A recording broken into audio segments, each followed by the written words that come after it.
Hi, there we are. Hello and welcome to the transformation of Cayetano's webinar. I'm so excited to see you today. This is my very first webinar, and I hope all the technical things are going right, and we can just enjoy some really good time together and learn a little bit about Cayetano's and my journey.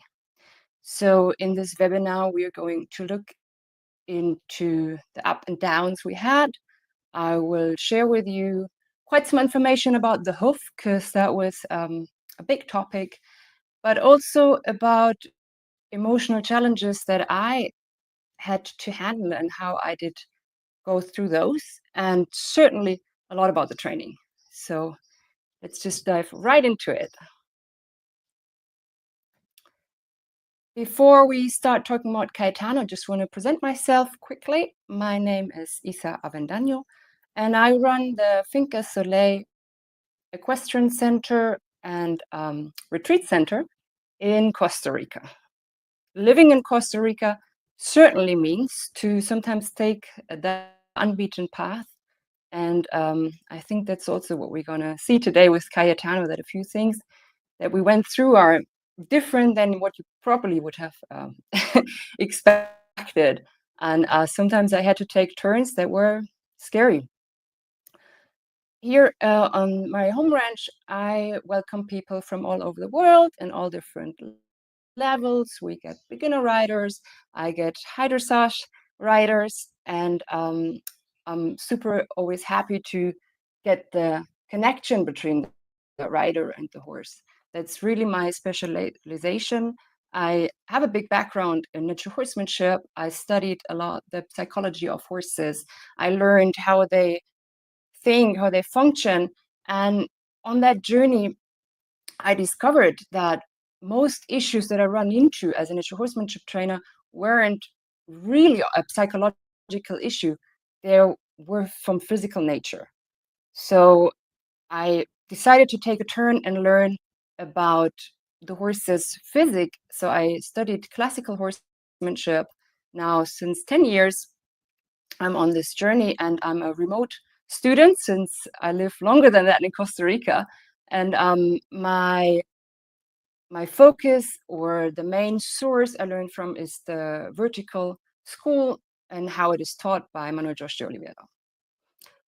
Apart from the clinics and classes I offer here at the farm, we take on horses to train. So I do cold starting, I do rehabilitation of horses, and also I offer online courses. All right, so that's enough about me and our project here. Let's have a look at Cayetano. And I want to start right with how we started and where are we now. So you can really see what happened. And then we're going to see on how we came from the one to the other. So let me just open this video. And I'm so happy that I found out how to do that. Like, it's when you most of your time spent on a horseback and in the barn, the technical education stays back. So let's see if we can. Oh, nope. Yes, there we are. All right.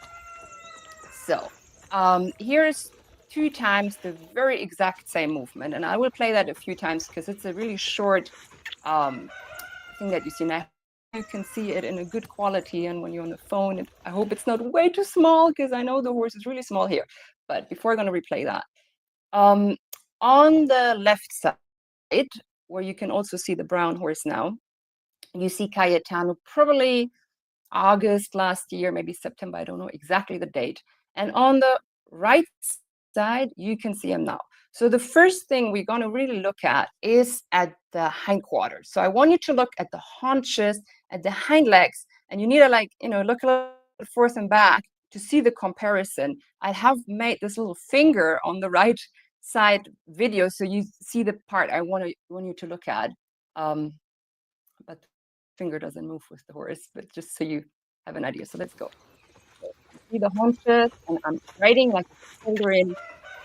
And, on the right side, you can see a horse that is working more in the vertical power. So the hind legs are more forward, and there is some bending in the hip and the knee. On the left side, the horse works more in the horizontal power. So the hind legs are going more out and the hip is in extension, right? So instead of being in flexion, it's in extension. Flexion would be like that, extension is like that. So look one more time, just so you can see the change of the hip. And you can really see like the curved back too. So that's the first point we look at and how we could transform the movement of Cayetano. The second thing we're going to look at is the head. And it's a little bit more uncalm. We did have some struggles with head shaking and things like that when we started. And in a moment, I'll explain you a little bit what Cayetano's background was and where that might have come from. But you can see that the head is a little bit higher. And that was my fault because really in the beginning, I hadn't really understood what is his natural working position, right? So already riding you since a while with him, but that you can watch one more time the head position. So you see it's more low, the paw is not so high.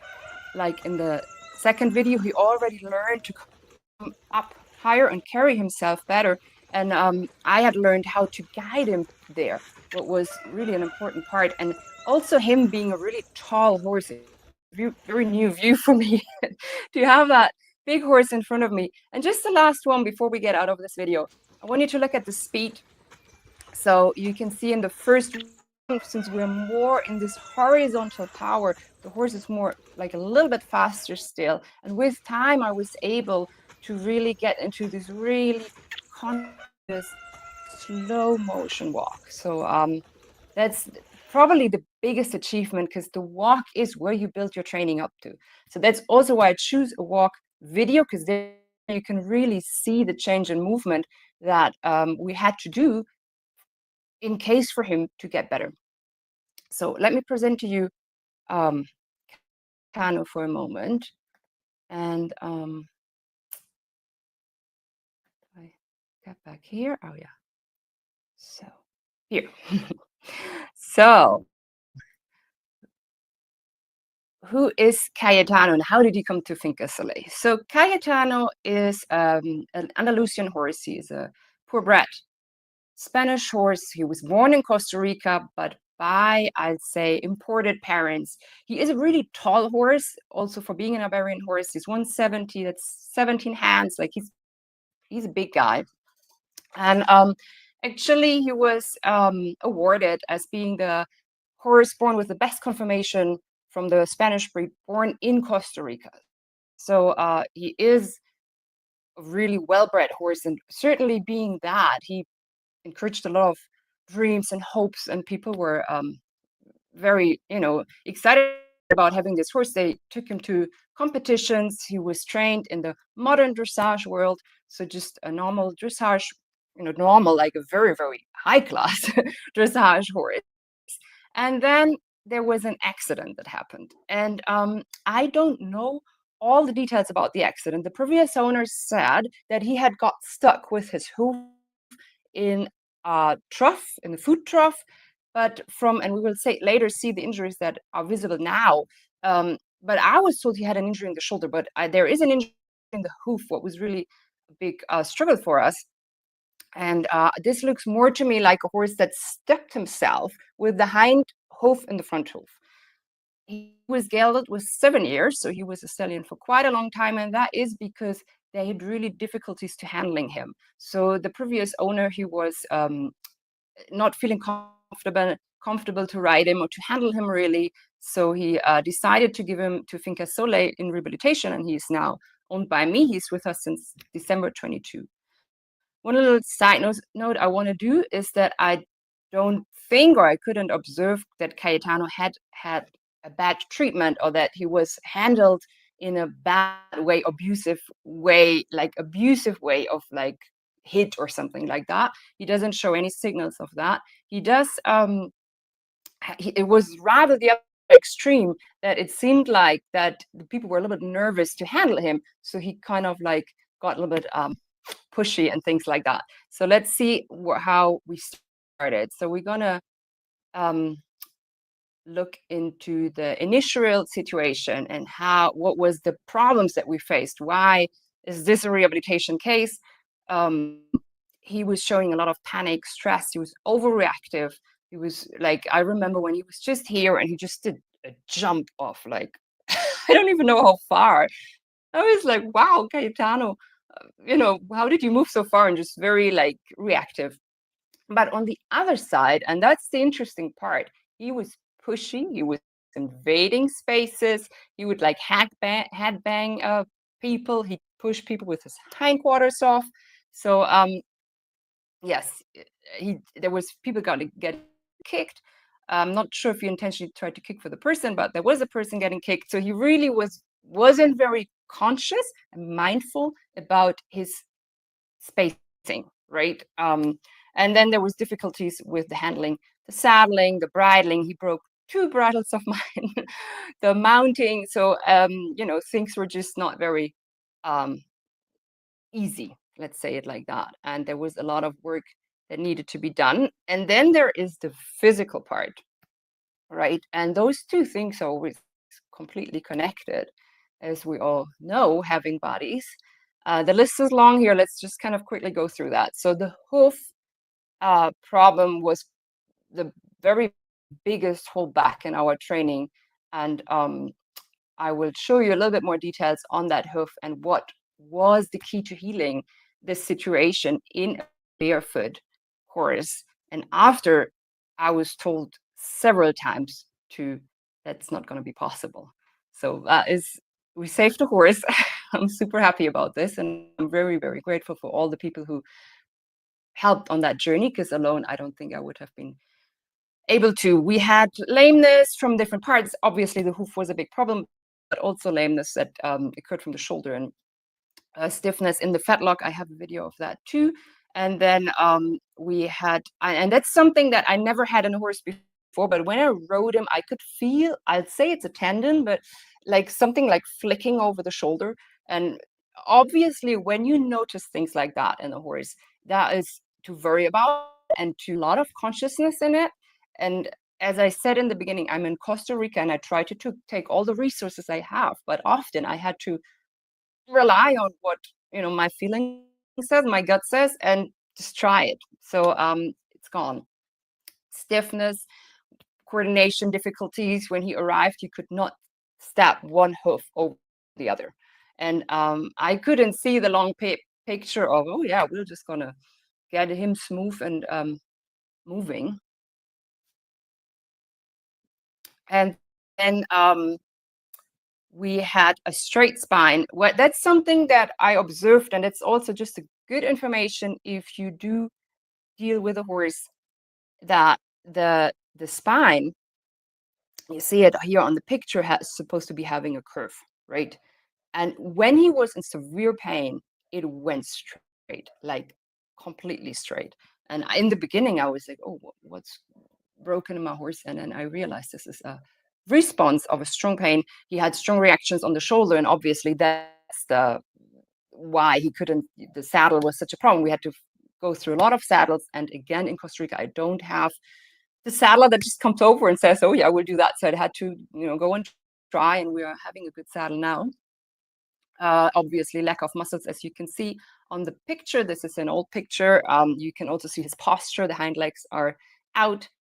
So basically, the horse is falling apart. The triceps, the pectoral is not developed well, and he has shows a catwalk, so he crosses the front legs, and still does. I'm also going to show you a little bit video of that, but we're improving, right? Um, and then another thing that occurred when writing him was that he just separated, and the picture really shows that really the hind legs and the front legs were apart, and the whole thing, the puzzle was how, and still is, how to connect the horse. And that separation, I'll just explain you quickly how that felt, and then we had videoed it so I could see what happening. It just felt really like a really bumpy, weird trot, and it was that he would walk in the front legs but trot very fast in the hind legs. So that was this separation and emotional, physical separation. The croup was an extension, as we had already seen in the first video, and he was behind the vertical a lot. So he would in head, and that's probably part of the dressage training. I see that a lot in dressage horses. So when he got here, why did I get Cayetano? That's another just little piece of information. We were just fully booked with students. I didn't have enough horses. I was looking for another horse. I wasn't originally looking for a rehabilitation horse, but Cayetano came into my way, and I could not deny that project. So he arrived here. I worked him 2 months completely in hand. I rode him once, and he was not like, that I say, oh, he's dangerous, I cannot have somebody ride him. So I had a girl here that did one of my programs, and she was a good rider, so I had her ride him. And he was also pretty fine with other horses in the riding arena.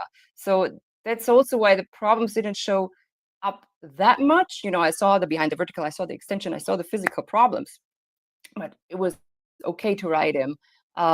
But he came out lame, and several times. So we decided to take him off the riding. And then there is Carla, and I hope Carla, I can't really see that, but I think she was one of the initiators really for Cayetano's journey.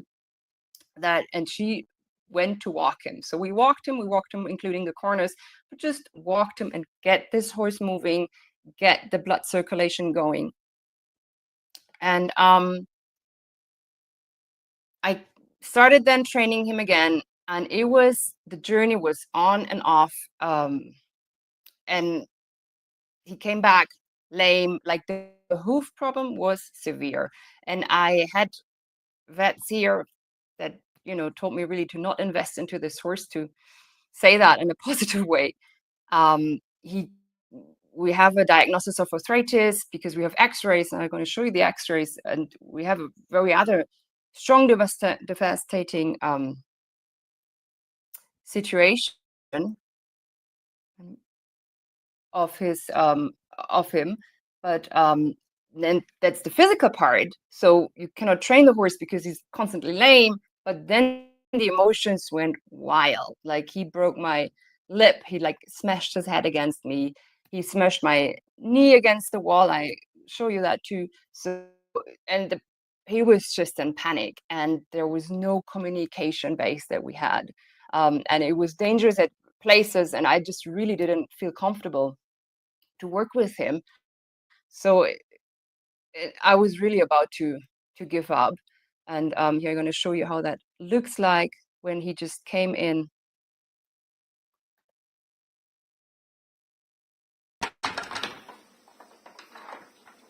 Lame. Oh my god. Oi. Yep. Yep. Yep. So yes, that was and that's something you see that when a horse has walks like that, you probably have an abscess going, right? And I know my volunteers were Luzon and Olivia, they were just, really not happy to see him like that. But that's where we've been. So let's go into the rehabilitation process. After we've seen the problems now, how are we going to fix that? And the hoof is the most essential, because when you have no hoof, you have no horse. And maybe there are some of you here who are really interested in hoofs, so that might be interesting. But also, if you are not, just as a horse owner or as somebody who is interested in horses, to gain some understanding of the hoof is really important to understand the horse, because the horse is one and you cannot just separate. And I'm to say that first, I'm not a hoof expert. I'm doing hoof since 20 years just for my own horses. Like I just do my horses, my hoofs. So that's the knowledge I've gained is through practice. I've done a few little courses, but for me, really, the intention is to have my horses sound.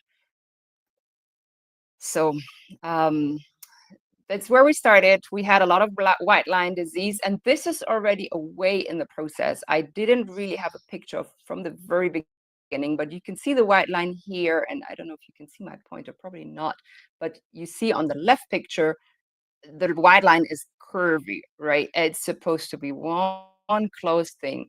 And then on the right picture, where the hoof is, you see that heel is huge.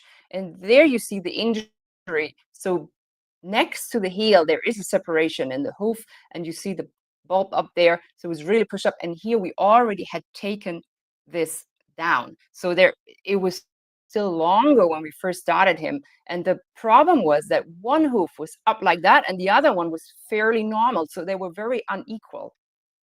And we had and he was just lame on and off. So decision, we put shoes on, right? I can't heal it. I can't get him barefoot, and I have him lame. I cannot train him. So it's this vicious cycle. We need to get him sound. That was really the most important thing for me. So I had I had first somebody come to shoes, put shoes on. He was lame again, took the shoes off. I had the expert of Costa Rica to come here and look at him. And I wish you can see the video, because we all start learning. We all keep learning, don't we? And he took the x-rays. So we see on the x-rays, the left picture was the right hoof. You can see how high the heel is. The diagnosis was club hoof. The tendon had shortened. That was the diagnosis regarding these x-rays and regarding the continuously of problems we were having. But then there came Katie, and it really makes me emotional, because Katie did to save us. And it's such a crazy story what the internet can do for one. And that's also why I'm doing this, because I want to get the information out and have people share that, have people understand that that there can be healing when you think nothing can be done. So I made a story on Instagram just being devastated and sad and didn't know what to do. And Katie from Canada saw that and contacted me and told me, you can heal him. So we started the process, and she sent me pictures. You got to do this. You cut here, you cut there. And, you know, and after, and then she actually got me to take the x-rays. So I got the result of the x-rays and the vet saying, like, you can't do this horse. It's done. So I contacted Katie. I said, here, and she's like, I don't want the opinion. I just want to see the pictures. So we have the same picture here with two different opinions. Okay. On the left is what Katie says, and there's a little bit of the text that you can read there. And she explaining me what she sees and what I can do. So Katie said to me, because I was calling with rescue centers, I was like, I think he's need to go into retirement. And Katie said to me, okay, listen, you're going to do this one cut. And I saw horses within 15 minutes to 15 days to not be lame anymore. So what did I have to lose? I'm going to try it. We're in Costa Rica. We take the unbeaten path, you know, either give up the horse or try that one last cut. And sweet Katie sent me a parcel to Costa Rica with a book that changed everything. And that was in the parcel. That's the book written by Lisa Hoon. Lisa, you ever see that? Thank you for making this wonderful little book and me understanding how to fix Cayetano's hoofs. So we've done the cut. And my diagnosis now, after the opinions and options we have, is that Cayetano has a chronic grown-in toenail. And if you had ever had a grown-in toenail, you know what kind of pain that can cause, and that can make you feel unhappy. So, and I need to, it's management. I need to maintain it, and there will be days when I'm not quite on it, that you go, that kind of starts to, so I gotta go take a little bit off, and he's fine again. What a relief. So now we can walk, we can go. Here are a few before after pictures. I've already had been working on the hoof on the right side, but left is where we are now. I'm trying to get this round shape. You can see the widening of the sole. So the hoof has already reshaped the white line. To see the white line is healing. And most importantly, I had to take that heel off. So with that upright heel, the fetlock had gotten stiff. And that's how I could also see the vet going for this diagnosis say, well, he has a club hoof. The tendon has shortened, and you will never ever get this horse sound. And I'd really love to see x-rays. I can't right now, afford to do that. But it would be so interesting to see if the bone has moved after the cut we're doing. I'd be super curious to have that. If there are some veterinarians in Costa Rica who want to study that case, I think that could help a lot of horses. And I've talked to Katie today, and I hope we can maybe meet one day here, and you can explain a little bit better what happened here. So I'm going to just show you the fetlock to finish that topic on the hoof, but it is an important um, topic. There we go. So this is now, and riding in this really slow walk. And I think when you look at it, you can almost not see a difference in the two fetlocks. So there is movement, especially you see there in that mobilization I do around the corner. So that's what I was looking to get, was that fetlock moving and the horse going. Now, I have a going horse, but within this whole process, I had suffered a little bit. I had just a baby when Cayetano arrived, and I did have a few accidents riding one of my little young horses, and I really didn't want to have an accident. And just to show you how this looked like a part of it. See if I have that video here. Yes.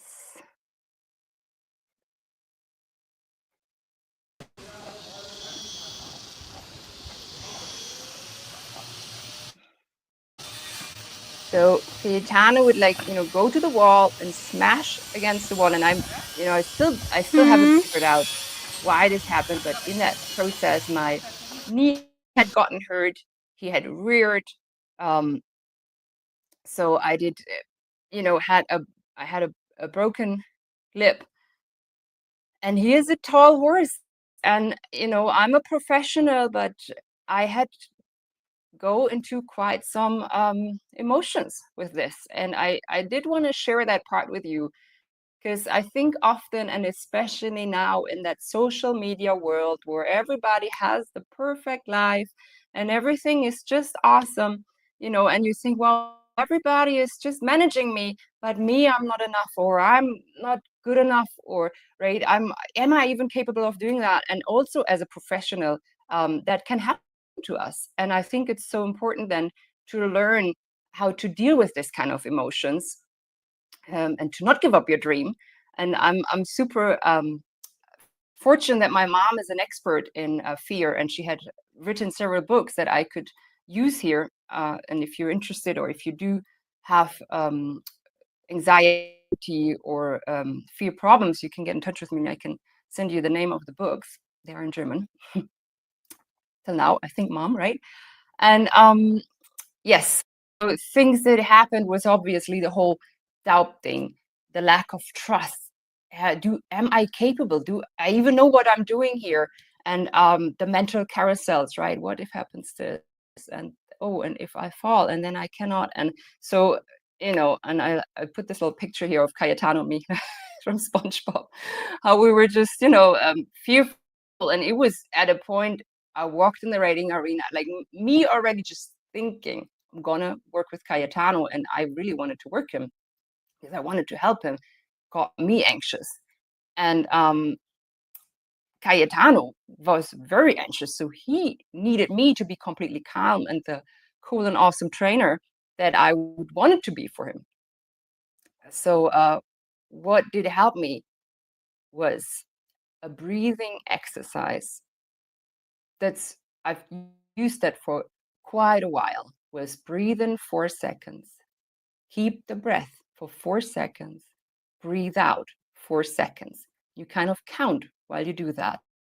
So that really helps you to retain your heartbeat. Because when you work with horses, you probably know the horse feels your heartbeat. So when you know that, that can make things worse because you go, oh, my heartbeat goes up, the horse feels that, and then he gets excited. So you are going into this carousel of thoughts, and that needs to be broken.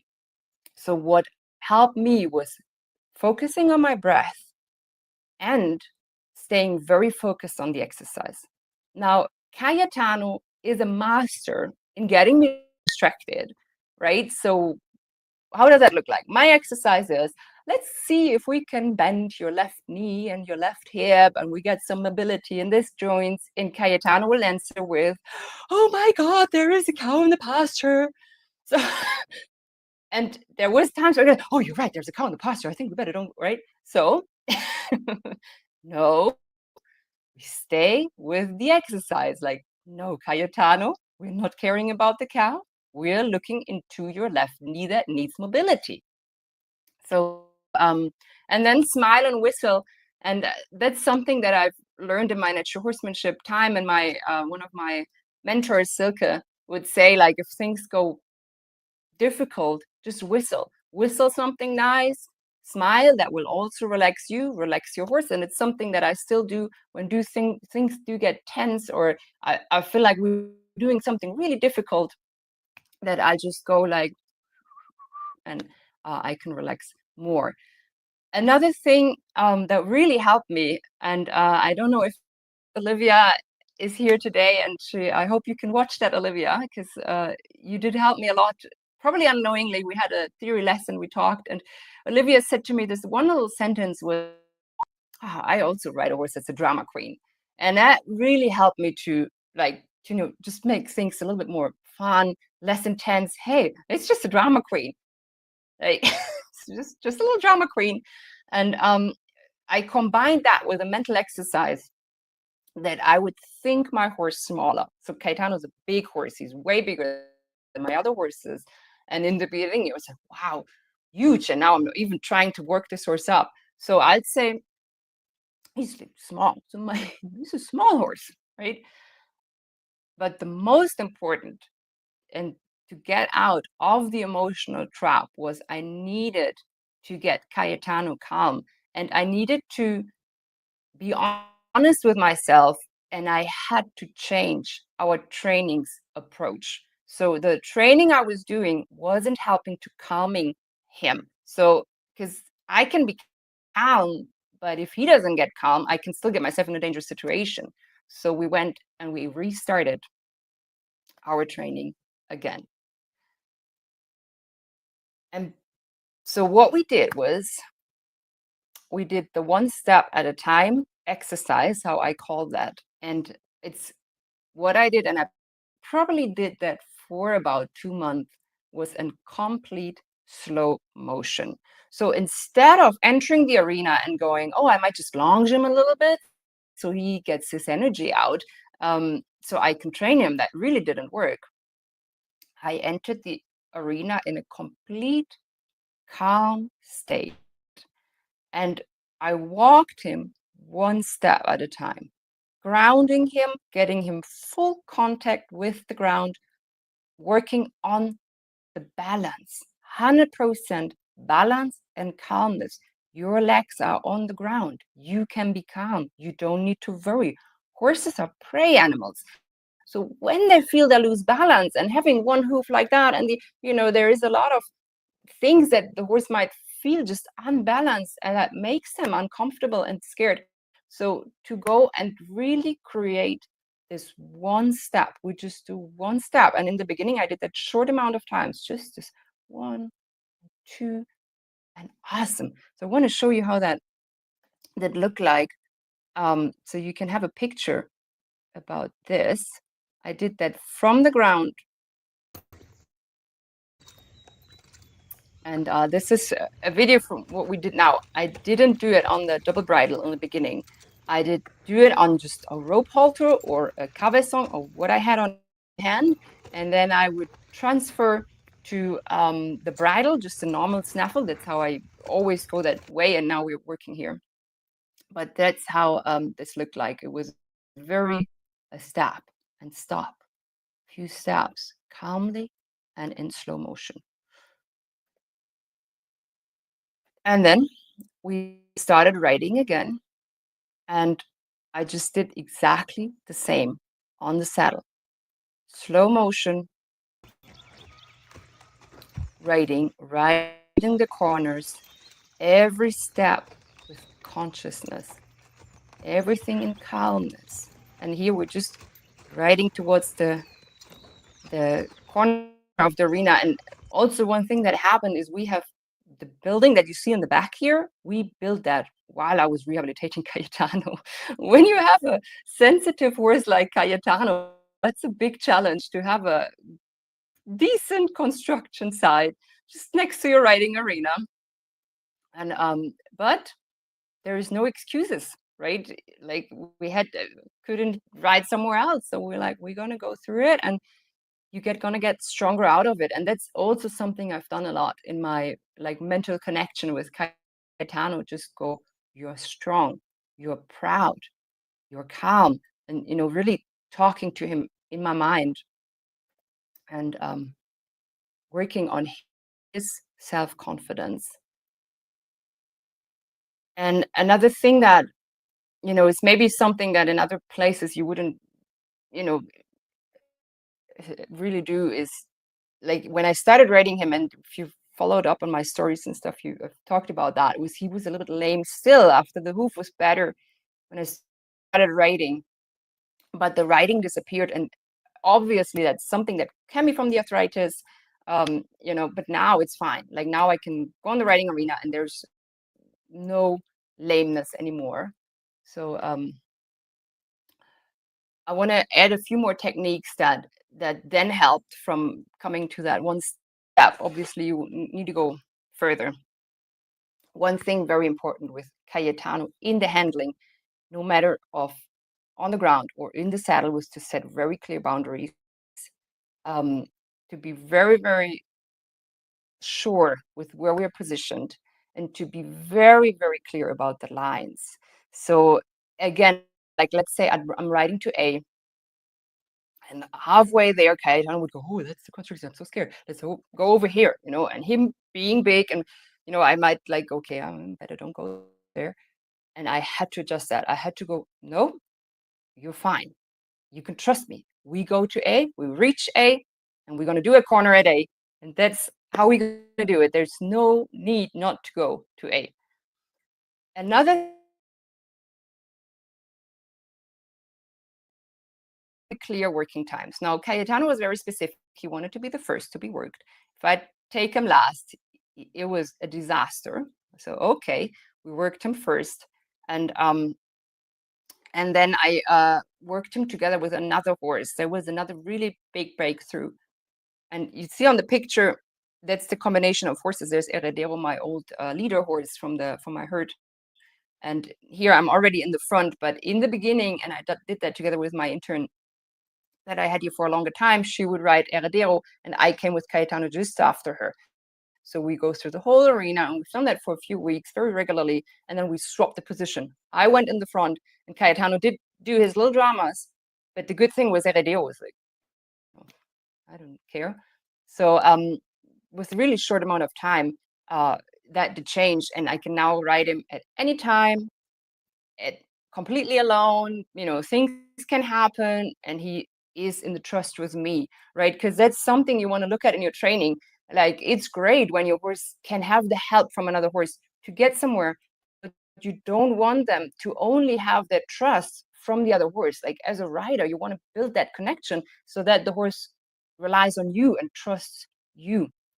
And obviously, to change the movement pattern, we had to do a constant, and still do a constant work on the mobility and the flexibility of him. And that's the part that I'm teaching in my online course that we're going to start now in the end of April. In case you are interested in this topic, I invite you to have a look at my website. And now we come to the nice part, the progress and where we're standing now. And it's something, that I would have not expected. He is not lame since August. So we are in a constant work now for half a year, a little bit longer. Yeah. Um, what's awesome, we got this horse sound. And then what happened after I've done all this slow motion and super precise, I realized Cayetano wanted to get challenged. And that was a big aha moment where I was like, he's ready. Like, within his physical abilities, certainly he wanted to take the next step. He wanted to get challenged. And we could really start to work lections and do things. What I needed for that was to change his movement from being in that horizontal, in the pushing power, into getting into the carrying power, in the vertical power. We're not there. We are on a process to get there, but the start of the understanding is there. You need that if you want to go into higher lections. And we can now ride all the lateral movements and walk and trot. We're working on the canter, and there was a few gifts. That's why I put the little gift box here that Cayetano made to me in this process, and a few demands that I had to him. So we have developed what I call a feather trot. So like a suspension trot, and I'll show you in a second, where he really softly trots. Nothing better you can do for your arthritis horse or horse that has injuries. Get them to touch the ground soft. If they obviously that's going to go on the joints, and that's important for every horse, not only a rehabilitation horse. And that's something that he gifted me, and that's usually, as a trainer, or I see it like that, but it's not like I made him do that. I'll just set him up so he can find that light body and that light and balanced movement. And he did give me a few steps of Piaf, just one or two, but just right there. And I had started with him the flying lead changes. So here we're going to look at that suspension of feather trot.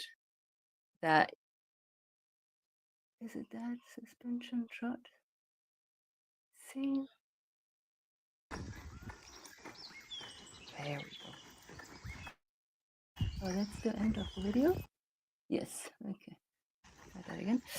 So I would, it was just a really nice morning, and you can see how gently he is putting the hoofs down, and how nice the fetlocks are getting down. So I wonder if I were to reverse that shortened tendon, or if it was just a situation that had occurred from that high heel, because you cannot see any straightened up fetlock here, and he wouldn't be able to do that, I think. And the next thing we're going to look at is the flying lead change. It's nothing perfect, but there we go. Yeah, so he didn't jump in the beginning, but most important is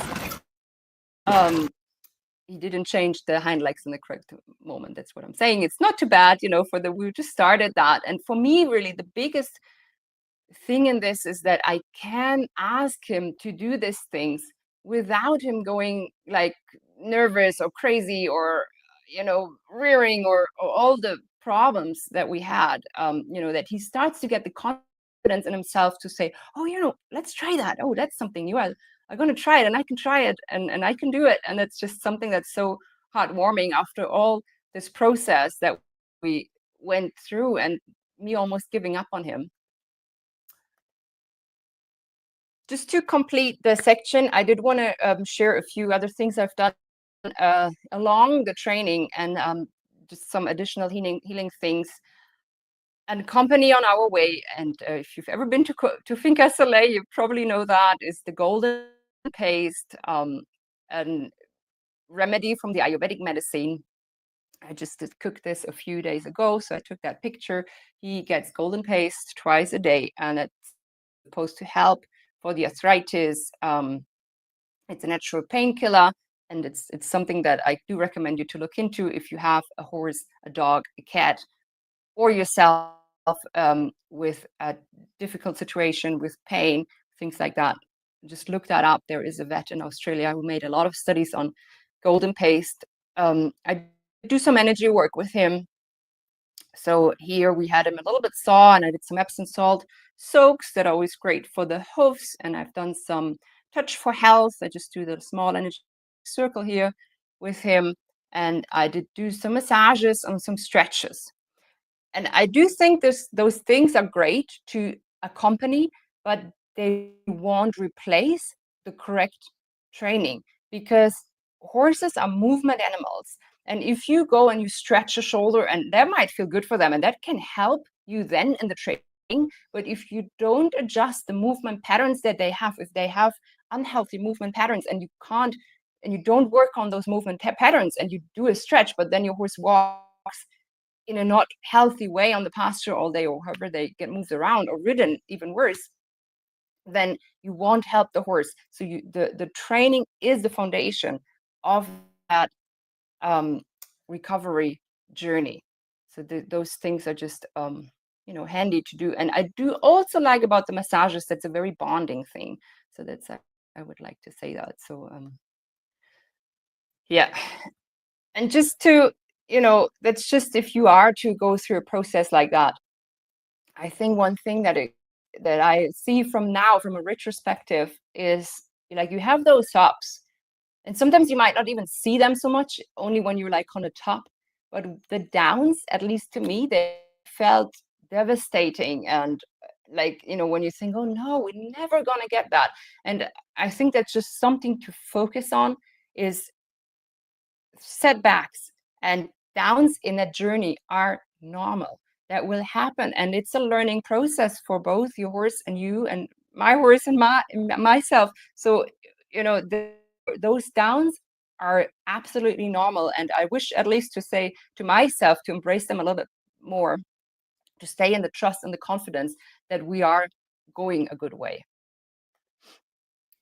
All right, let's wrap this up. And there is no conclusion, and this process is not finished. And maybe we meet here in 1 or 2 years, and we'll see where we are then. This is a very slow process. But for me, really, the biggest learning I have taken from this journey I do want to share with you is that the emotional balance has to be established through physical balance and vice versa. You cannot get the horse emotionally balanced. And as a horsemanship trainer, I did do all the playing the tarps, right? But if your horse, your prey animal horse, doesn't feel balanced and not ready to move well, the emotional balance will not come. So it was the physical work that led me to have him become a calm and a more confident horse that I can ride now in any places, in any gates, and that he and do more demanding work with, and that he can stay calm and confident in himself. It was really getting him more balanced physically, what then helped him to become emotionally more balanced. So I want to thank you. I'm super excited that we had so many people stay with us and with me. This was my first webinar, and I do really, from the bottom of my heart, want to thank everybody that helped me in this process. Really naming Katie, I think Katie doesn't know that, but without Katie, I don't think Cayetano would be still here or with me at a point. So that is, unbelievable what Katie did for us. And I do want to help every volunteer that was here. That hoofs needed a lot of care. We did for over a year put cotton balls in that broken white lines, and there was my volunteers who helped me, my interns. So thank you so much. And this video is also for you, so you can see the progress, because when you come here for a month or two, you see a little part, but here is the bigger picture. Cayetano is here and saved, and I want to thank you for watching this video, and maybe it can help you and your horse to progress in a way, and it can motivate you. Maybe if a horse, you don't see that it's gonna happen, that actually there is a lot you can do. And if you do have questions or anything, I'm just a message away. I'm in Costa Rica, but now with the internet, we're so connected. So feel free to contact me, write me a message, send me a video, or whatever I can do to help you. I'm here for you. I wish you a wonderful Sunday. Thank you so much for joining, and I'm going to see you next time. Bye.